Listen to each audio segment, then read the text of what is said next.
Hey y'all, it's Troy-Nicole, or Cole, whichever you prefer to call me, and today I am going to be doing Haley in Bookland If I Only Were to Own 30 Books video tag. I don't know.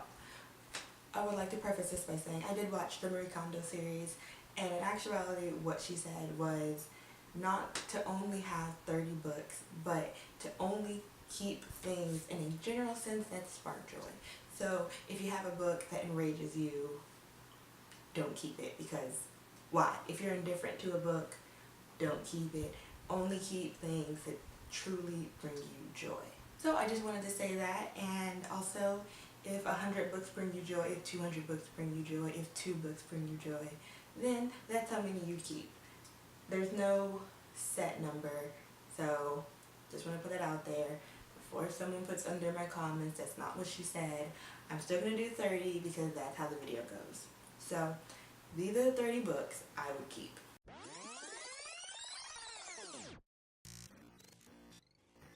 The first book is Fangirl by Rainbow Rowell, which is a very popular book, I think, on booktube.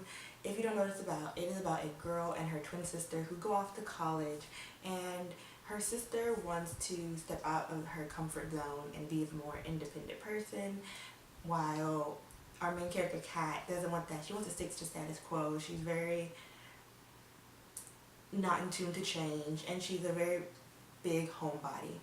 And her whole life pretty much revolves around writing fan fiction for a fantasy series in her world. And through this book, she really, I wouldn't say she changed like a dramatic change. She did change in small increments, and she also found love and friendship and who she was. It's a really cute college story, and I just connect with Kat so well, so that has to be one of the books I would keep. Number 2 through 8, yes, I said 2 through 8, and you might be saying what this 2 through 8 is, and it is the Harry Potter series by J.K. Rowling. I just want to keep it because I don't think any other book series, except one other one, brings me that much joy like Harry Potter. Harry Potter is just, I couldn't imagine it not being on my shelf. Granted, I only have had the Harry Potter series for about a month, but I just feel like I've been missing something this whole time with it not being in my possession, and it truly sparked so much joy. And I had to put all 7 in because I like different aspects of each one that I would want to go back and read. So yeah, and Harry Potter needs no explanation. Number 9 is Losing It by Cora Carmack. This book is such a simple, light, contemporary read. It focuses on our main character, Bliss, who is a virgin, and that's how the book starts out, with her telling her best friend that she is a virgin. And it just starts the sequence of events that begins with her hooking up. I know people have different versions of hooking up. Most people around me, where I live, if I say hooking up, they don't mean sex, so they don't have sex, but they do hook up, and she freaks out and leaves, and the following day she finds out he is her college professor for theater, and it's literally their love story, her finding herself and her really dealing with being a virgin and around a sea of people who aren't, and it's such a cute, lighthearted read. And Garrick is so, he's a book boyfriend, for real. I love him. Number 10 is The Kids Quotient by Helen Huang. I recently read this book, I think in October, November, I don't know. This book is about a girl named Stella who is on the autistic spectrum, and she ends up hiring a male escort to teach her how to be intimate with people. And it chronicles their love story and their personal lives, and I just love Stella so much. I just connect with her on so many levels, and Michael, our main character, is just perfect. I don't care, he's an escort, who cares? That's his prerogative. He is amazing. He does get a little bit annoying in the book, and you're like, just okay, stop with the man pain, but he is such a good-hearted person, and I just love him. Number 11 is Things Fall Apart by Chinua Achebe. I feel like I've talked about this book quite a lot on this channel. This is one of my favorite books of all time. This book chronicles the life of a man named Okonkwo in Africa, and his tribe is invaded by Christianity, and it is his life and him trying so hard to be nothing like his father, who died a dishonorable death. Dishonorable in the sense that it was dishonorable to their culture, to their tribe, and it just chronicles the rise of Christianity in Africa and family problems, and oh my god. I did not give this book enough of a chance the first time I read it, and now that I'm older, I can just go, okay, this book brings me so much joy, and I just love it, and I think everyone should read it. Number 12, 13, 14, 15, and 16 is the second series that brings me immense joy, and that is the Percy Jackson series. I don't think I have to tell you guys what Percy Jackson's about, but if I do, because it's not like Harry Potter level, I will. Percy Jackson is about a boy who finds out he's a demigod, and he goes to a camp for all demigods where they go and learn to fight and learn, you know, basic combat and stuff like that. And at least in the first book, because each book chronicles something new, in the first book, this is Lightning Bolt is stolen, and he is the prime suspect, so he has to clear his name in the first book. Second, third, fourth, and so on are all different. I just love this series. The main plot point, though, is that one of the demigods goes rogue, and he ends up trying to help this big bad, which I'm pretty sure might not be a spoiler, but I don't want to say it if it is a spoiler, and into taking down the gods. So yeah, I love it. I've read it in middle school, and I just love it. I don't know. It just reminds me of middle school, my childhood life. I don't know. Oh, by Rick Riordan. Number 17 is To All the Boys I Loved Before by Jenny Han. I didn't add the other two books to this. I just added the first one. The first one has such a special place in my heart. This is definitely one of my favorite books of all time. I feel like it's another book I don't really need to explain, but I will.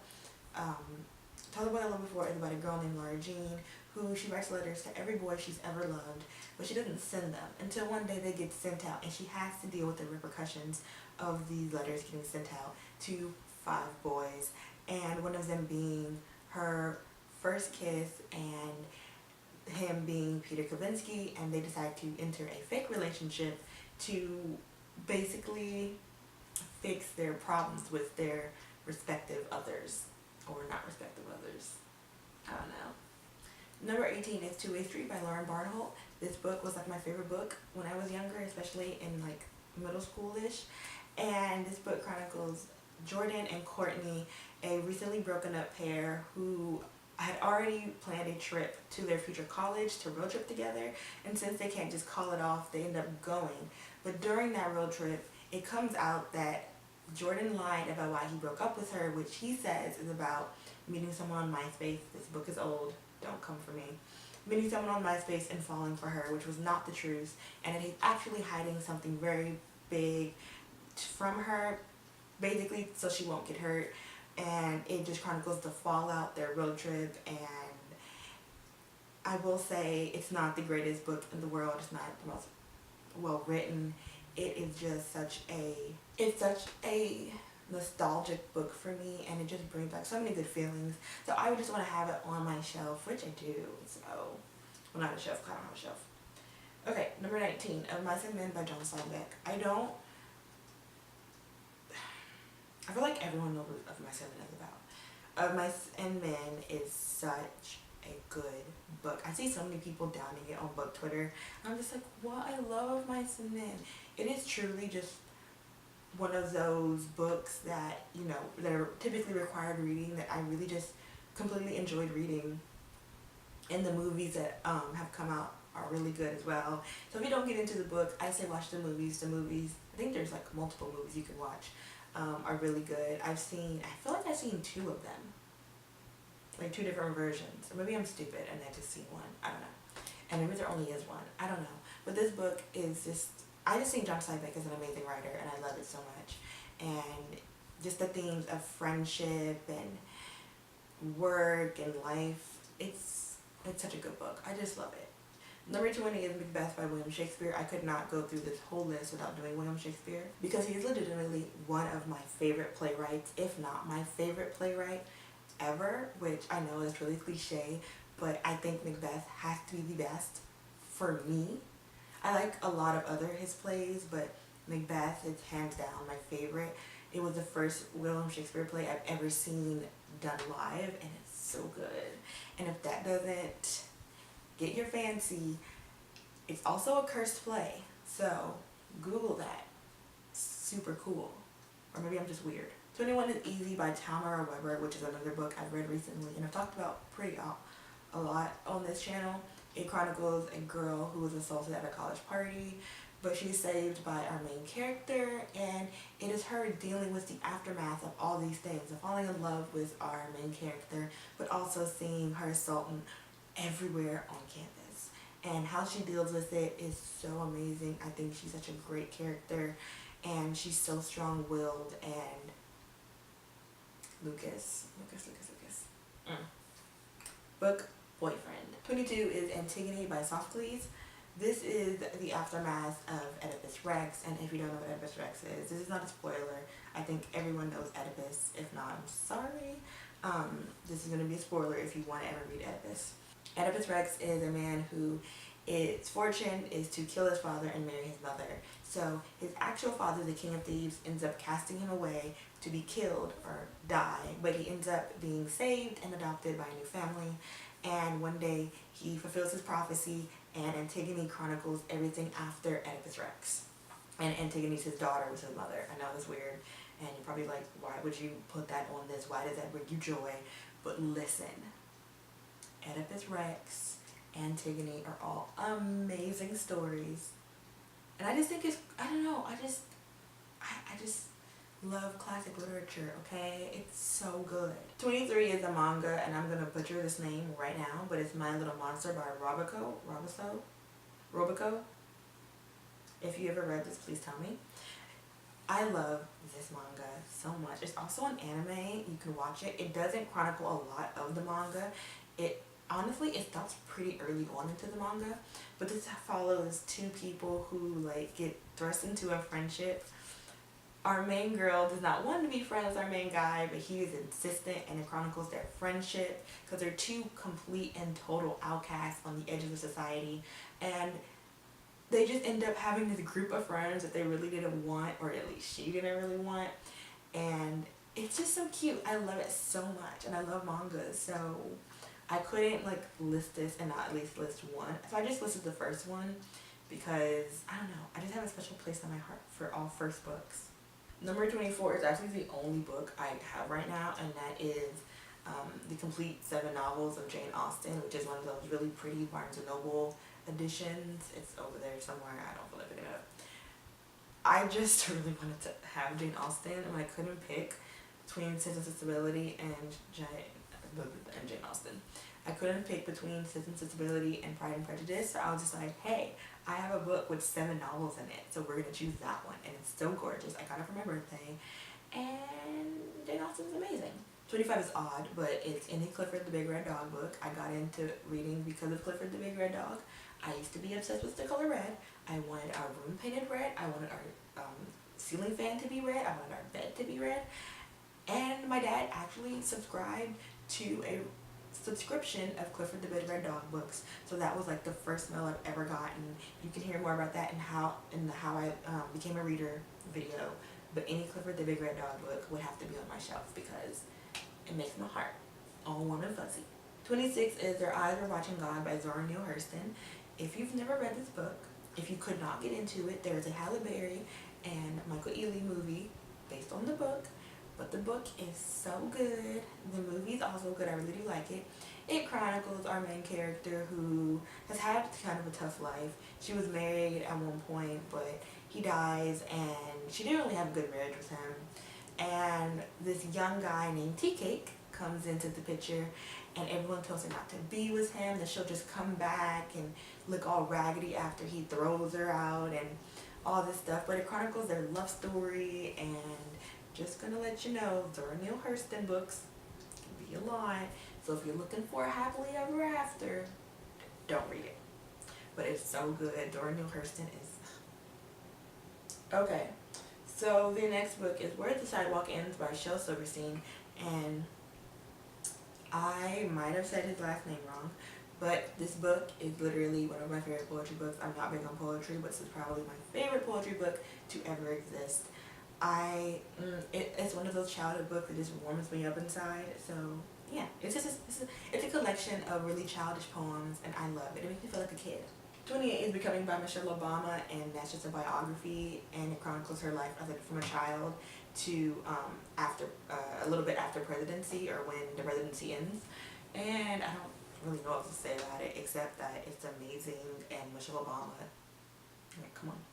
29 is The Brothers Torres by Clifford Voorhees, and this book chronicles the life of our main character Frankie as he navigates dealing with his brother, who he respects so much and looks up to, but he is very close to cholos or gang members, as well as trying to figure out who he is and how he wants to be, and if the life his brother lived is the life he also wants to live. It's so good. I love it. I don't know, it just brings me so much joy to read it. I feel like a lot of these books are my childhood books, so I just want them close to me.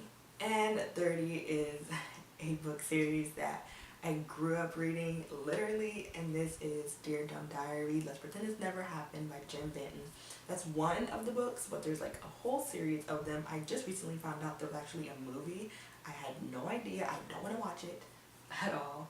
No one is going to ruin that series for me, but it is literally a girl who writes in her diary, but she really doesn't like the idea of a diary, so she titles it Dear Dumb Diary every time she writes something. And my mom had all four of us have like a book series we would read when we were younger. So my older sister had one, I don't remember what hers was. My younger brother had Captain Underpants. My baby sister had Amelia Bedelia. I did read Amelia Bedelia and sometimes Captain Underpants, but I was really into Dear Dumb Diary because I was one of those people that are just like, diaries are stupid, why would I write stuff down like that?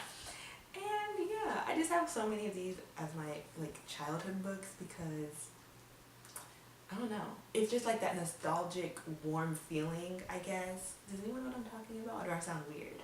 I don't know. That's it. Those are my 30 books. Honestly, as I was sitting here trying to think of 30 books I would keep, I realized I may only own about 40 books. So I'm pretty much taking everything with me. But also I could actually add more to that list that I would want to keep with me that truly spark joy with me, which is why I prefaced in the beginning that it's not just 30. You can have every many books you want as long as they bring you joy. But also, if you're a book collector and books bring you joy, whether you enjoy the content or not, then that's the point. If collecting books bring you joy, that's great. Just don't have your house looking crazy, okay? Or do, I don't know. It depends on what you like. But yeah, so that's it for this video. Hope you enjoyed. Go check out Haley's original video. Hers is very good as well. And I will see you on the next one. So do what you love, great what you love, and peace.